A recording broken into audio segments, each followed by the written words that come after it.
Good evening, everyone, and welcome to Wilder Safari this evening and an impromptu show that I've put together today. I'm hoping you're going to enjoy.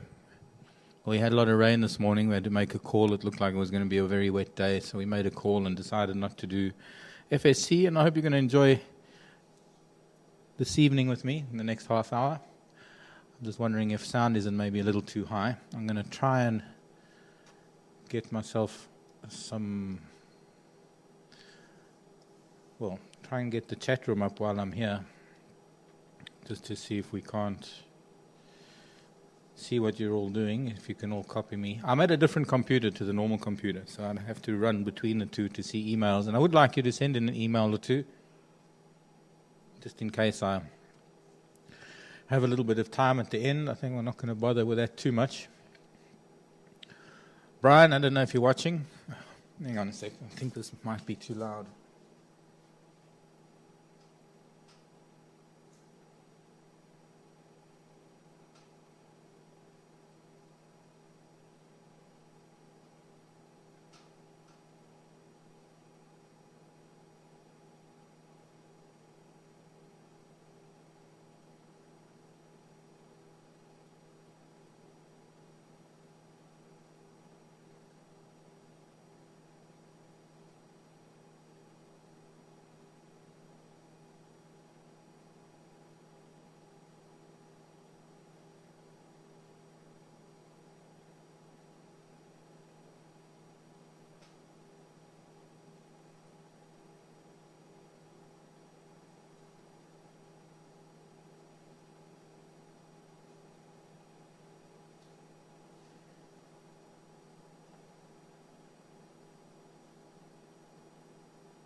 Hoping you're all with me now.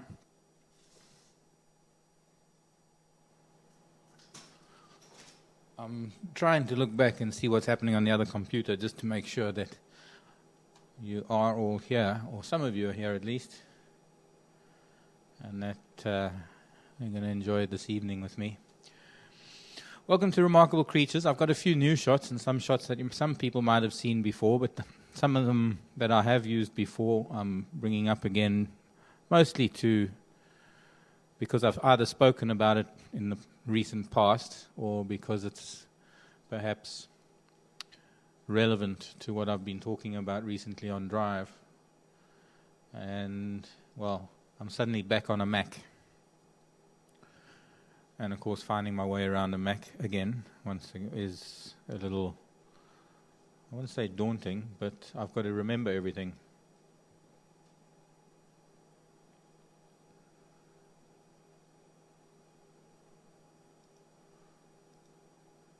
Just trying to bring up Safari channel, just so that I can see chat. I'm not going to be able to see emails just yet, but at least I'm able to maybe chat with everyone.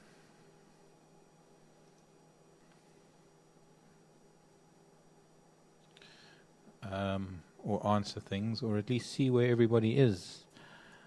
I'm not sure if people have gone to the waterhole cam.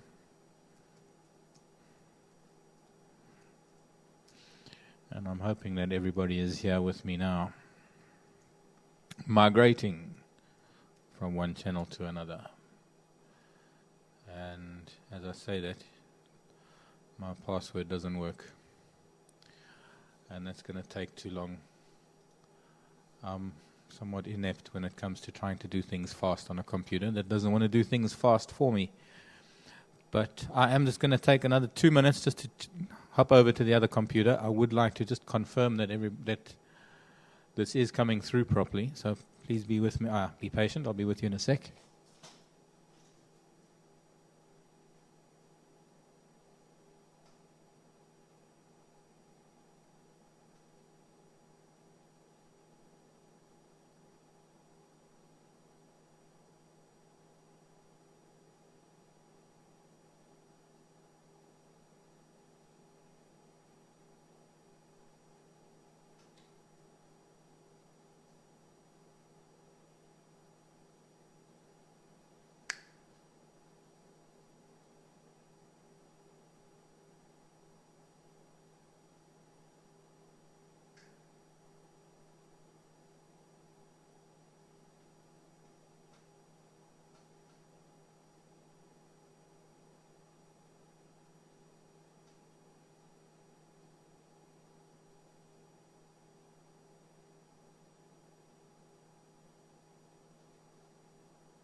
Well, I'm back again. Hi, everyone. And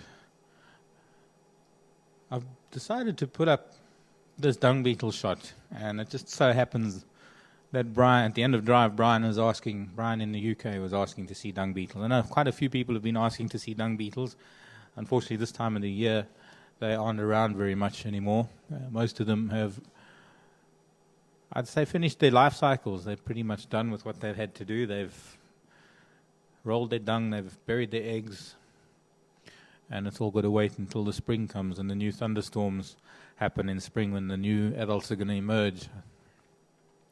So there aren't too many of them around at the moment. There are still a few, but they're not the dung rolling types. Some of them are around. I have seen a few balls lying around, but not too many. But I was very lucky. This was a very large ball. It was bigger than a tennis ball. And these are very large dung beetles, some of the biggest. And I actually took a very nice sequence of photos of these two. The female became quite aggressive with me because it was her ball and the camera that I was using. And there were some quite animated shots, if only most of them were in focus. So, moving on from the ground to the sky and a pair of mating butterflies.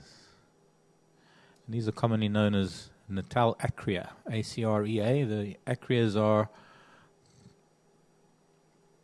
I suppose, quite a common species of butterfly. All of the acreas are distasteful and, if not toxic, to birds and other things because of the plants that they feed on. And you even get a butterfly known as a pseudacrea or a pseudoacrea, a butterfly that looks like the acrea, but it is actually quite tasty. It's very similar to the monarchs who feed on the milkweeds and are therefore quite toxic too. And then you get butterflies that mimic the monarchs. That's the female on the left, the male on the right. She does have a slightly broader band around the spots on the outer hind wing. You can see the longer forewing and then the more rounded hind wing that has the line of white spots surrounded by a black border. And the female is the one that has the broader black bands. And it actually, through this photograph, I discovered, because it wasn't in any of my books, that the male has actually got a very pale abdomen compared to her abdomen. But you wouldn't really need to know the difference in color. You just have to look at the size, because the female, the larger, she's carrying the eggs that need to be fertilized, so naturally she has the much larger abdomen. And that is the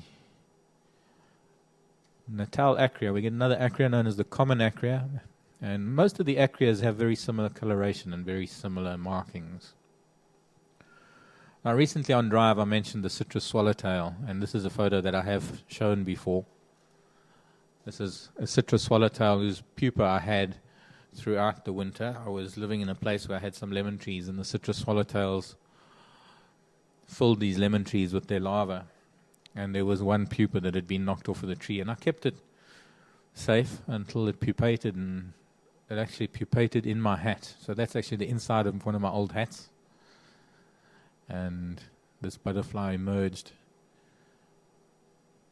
and its wings were drying in the sun, and it flew from there straight back to one of the lemon trees.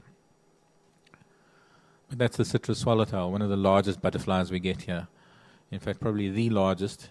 Some of the other large butterflies are the caraxines, and they're some of the fastest flying butterflies in incredible colors, but they're perhaps not as large as the citrus swallowtail. So, moving on, what else should I show you? Butterflies to flies, and here's a very interesting fly. An interesting fly that we don't see very often. Very, very small. I've managed to enlarge the photograph considerably. And this is what we call a stalk-eyed fly, with its eyes out on stalks. And I guess this is a genetic adaptation to the territorial displays, or rather the fighting displays that the males do. They size each other up, they stand head to head, and it's the fly with the widest eyes who wins the fight. And I guess it's that sort of selection, that one facet of natural selection that is, over time, put these eyes out on stalks. As the largest of the males, or the males with the largest spread of eyes, are the ones that tend to mate, and so their genes are then passed through And that is how these particular species of flies size each other up. Quite incredible. They're only a few millimeters long. They're very, very small, and mostly associated with rivers and damp areas. Not very commonly seen. And I think it took me about 25 years of looking for one before I found my first one. So it was quite an incredible thing. I was actually sitting in the rapids in the Insiri River, which is the western boundary to my place up in the Timbavati. And I was lying in the water on a very, very hot summer's day after some very heavy thunder showers that brought the rain, or rather brought the river down in flood. And a stalk-eyed fly landed on my knee. One of those stories about searching something all your life only to find it on your doorstep. Well, kind of a similar situation there, I suppose. Next on my list, moving from flies and butterflies to their predators. No, let's stick with the flies. Let's do this in a theme manner. I might have shown you in the past a picture of a flower, the huge staff-shaped flower. I have done it on drive. It's known as the striga. I'm not too sure what carrion flower, I think it's called. We have a number of them growing outside in our gardens here at Final Control. And as these flowers are flowering and opening up, actually, when there are only one or two, one doesn't really smell them. But when they are rather profuse and they come out in abundance, it really does smell like a dying animal, like a carcass. And it attracts these blue bottles, it attracts these flies, which are the primary pollinators for this particular flower. And believe it or not, these two flies, you can see the one at the bottom isn't a live fly. You can see its legs all curled up. The one at the top is. And I'm not too sure whether it was just coincidence that this fly had died at the flower, because the flower isn't carnivorous. It doesn't trap the flies. But somehow this fly had died there. And, the other one managed to fly away afterwards. From flies and butterflies, let's go to some of the predators of flies and their allies. And I'll start with a young praying mantis that I found recently on my baobab tree. A baobab tree is a great source of insects. It stands in a pot on the pathway, and I guess for whatever reason, out in the open where it is, a lot of insects manage to find themselves on it. And I must have taken a couple of 100 photographs of this mantis, this baby mantid, or a mantid nymph, as it was moving through the foliage. I haven't, most of these photos I haven't even put through an editing program, so I haven't adjusted lighting or anything. They just, as they came out of the camera. But what was interesting about this particular nymph, this particular praying mantid nymph, was that it had a very flattened abdomen, that it waved almost like a leaf. You can almost see it there in the background, a little bit blurred because of the depth of focus that I have with this camera when I'm doing macro. But it was quite amazing. I was watching this mantid cleaning every single foot of it, every leg, every foot, even its fancy claws in the front that it catches and holds insects with. It was doing a thorough clean, and unfortunately most of the photographs didn't come out, but that one did. It was quite amazing. So from the mantid to one that I might have shown you before, and if you're an arachnophobe, look away now. This is the baboon spider. Now I want to do something while I'm showing you this baboon spider. I'd like to just try and zoom in on one of its feet to show you something rather remarkable about this particular spider. And I want to see if this is going to work. I think I've done it before.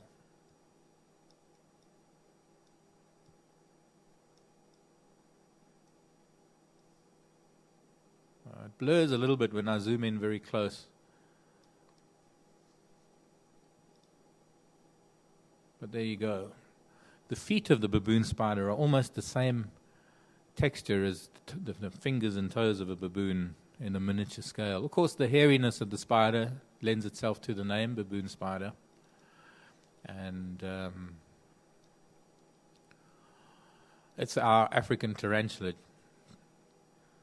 And now I'm just moving the photograph around within its frame just to show you those very, very large, what we call chelicerae or fangs. And we can't really see the fangs because they are curled, almost claw-like, in the middle of its mouth. What we can see, those two beige appendages between the legs, are the actual muscles of the fangs that help bring them out. And in between those two fangs are actually, and around the fangs, are very red, bright red hairs. And this is the threat display that this spider is in at the moment. It is not too happy about me taking its photograph. You can see the wheel of my Land Rover just behind it to the left. Quite a large spider, and photographing it, it reared up on its hind legs, and it does that to be able to strike. Now, it's a type of spider that has fangs that come out and point downwards, as opposed to most of the web-spinning spiders whose fangs point sideways. And it's those smaller spiders with fangs that close sideways that are mostly incapable of biting because they can't open their fangs wide enough to get a hold of us. And this is what we call a mygalomorph, the ground-dwelling spiders. They don't spin too many different types of silk, but she does spin a silk-lined burrow. And somewhere I actually have a photograph of her burrow. But this is a picture of my hand next to the same spider on the surface of the road, just in front of my car one night. And that's an average size. They do get a little bit bigger than that. They get to be about almost the size of my hand. But that is the baboon spider. Now, just to digress from the spiders, just to make sure that you're not too somewhat... Oops. So that you can get an idea of where those legs go and how large it was. Quite a large spider, not as large as the baboon spider, but you can almost make out the legs that are so well camouflaged. And I was talking about camouflage only the other day when we were looking at some sandgrass, and I was talking about how things blend in with their environment. Camouflage is really a wonderful thing. It's an incredible subject to talk about because of, just how animals have adapted over millennia to look like their surroundings. Another spider that is normally very camouflaged on a flower is the flower crab spider, and this is a photo I have shown before. This is a flower crab on the flowers of a Christ thorn, which isn't really an indigenous flower, but it grows around houses. Some of the holiday homes that you get in the bush, people like to grow it. It's quite drought resistant. It has this really pretty flower in the dry season. And this is a crab spider, what we call the flower crab. And ordinarily, the flower crab takes on the color of the flower that it lives on. And this was just really an unusual time that I found this particular spider, a yellow one, on a red flower. I must also tell you that I don't manipulate anything when I'm taking photographs of insects. I take them as I see them and hope that some of the photographs are going to come out, because sometimes it's not too easy. You've got insects that are moving constantly, and especially in hot weather they move very, very fast. And it's a case of snapping away as fast as possible, trying to get as many frames in and hoping that at least one of them comes out in focus. Like this spider. Another spider I can't find, and I'm hoping by using its facial features, in particular the pattern of the eyes on the spider, to be able to identify it in the near future. It was taken recently and haven't gotten around to getting into my spider books yet. And it's also going to go into a series of photographs that I want to produce that show different faces. I've got some other faces of spiders somewhere, and perhaps one of these days, one of the shows that I'll do will be on all the different configurations of the eyes of the different spiders. Here she's got 6 eyes on the front of her face. She's probably got another 2 one on either side of her head that help her with movement and light. But quite an interesting spider. I was going to try and bring on a picture of one of the fishing spiders, but I seem to have mislaid it in the process of transferring all these photographs over onto the computer. Very interesting spider nonetheless. And staying with the theme of arachnids, but moving on from spiders, I don't know if some of you know, but scorpions luminesce under neon or UV light. And there was a time when we were using a UV light here in camp and we found this burrowing scorpion, and I thought I'd just show you what a scorpion looks like. It's a completely different color under normal spectrum, or the rainbow spectrum, and it appears black or blue or purple, but that is under a black light or UV light.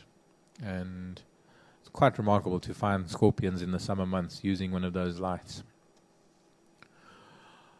Coming towards the end of what I have on store for you this evening is a little film clip I took some time ago, and I have shown it before, but I have promised that I'd try and find it again, and I managed to do so. And this is a clip of the Redcrested Horn, or robusted, that we see very often, but I don't think we've ever been able to actually catch it with its red crest up here at Djuma Game Reserve. But this was a particular individual that I see every time I go home. I know where it lives, and it knows me. So I'm able to park quite close to it and get to watch it doing its normal thing. And, well, here it is. I'm going to put the sound up on. I think there's a bit of sound with this. There might be, I'm not too sure. But it starts grooming itself at some point, and you'll see the red crest being raised. And if you don't look carefully, you miss it. It is so quick, and it's really hard to believe that over that really dull grey head is a really impressive red crest that is raised. So I'm just going to let you watch that in silence for a minute.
Well, I hope you enjoyed that.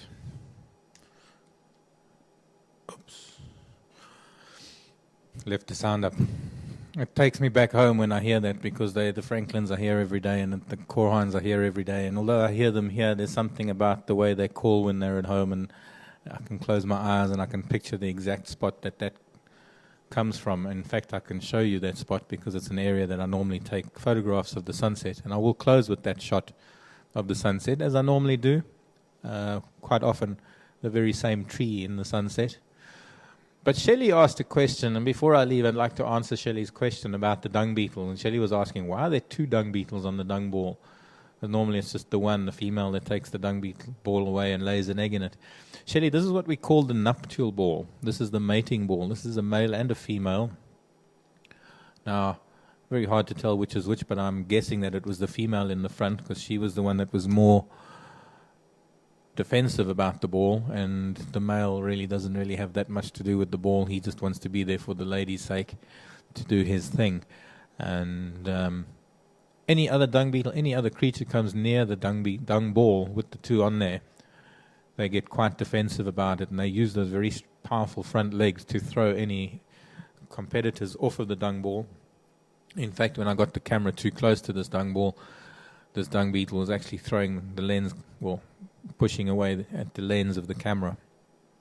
And they will take that ball and bury it underground, and they'll utilize that dung while they're mating.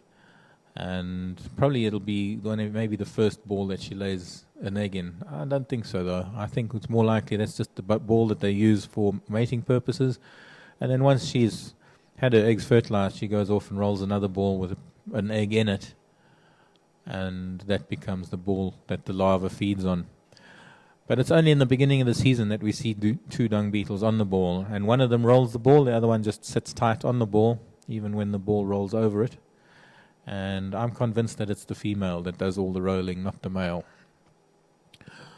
But anyways, to close off this evening, I did have a flower. There was that one brief flower, the Crested Horn. I normally do show a flower for the ladies, and the little giant striga, which had the flies in it, the carrion flower.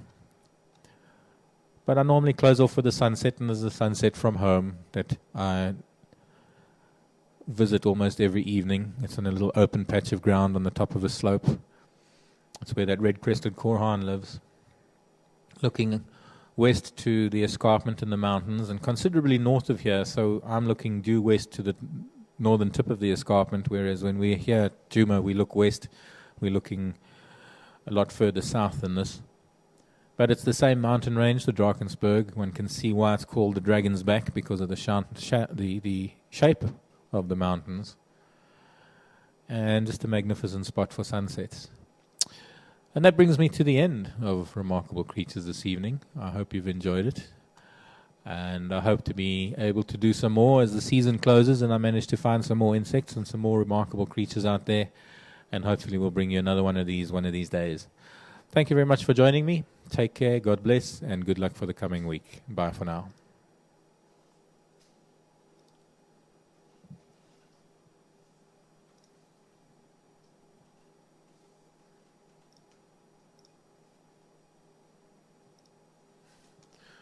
Over and over.